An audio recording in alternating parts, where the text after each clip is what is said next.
یه فیل در رودخونه حمام کرد. سپس از آب اومد بیرون و راه افتاد سمت جاده.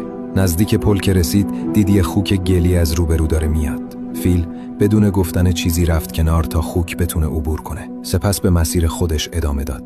بعدن خوک با تکبر برای بقیه تعریف کرد ببینید من چقدر بزرگم. حتی فیلم از من ترسید و رفت کنار تا رد بشم. با شنیدن این یه سری از فیلا از دوستشون پرسیدن این کار از ترس بوده؟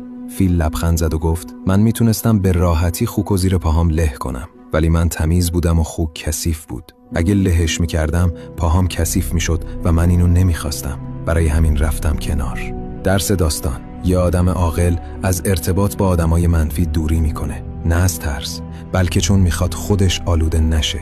حاشیه رو بیخیال شو و راه خودتو برو. در رشد محتوایی هست که کمکت میکنه هر روز 1% بهتر بشی. به خانوادمون ملحق شو.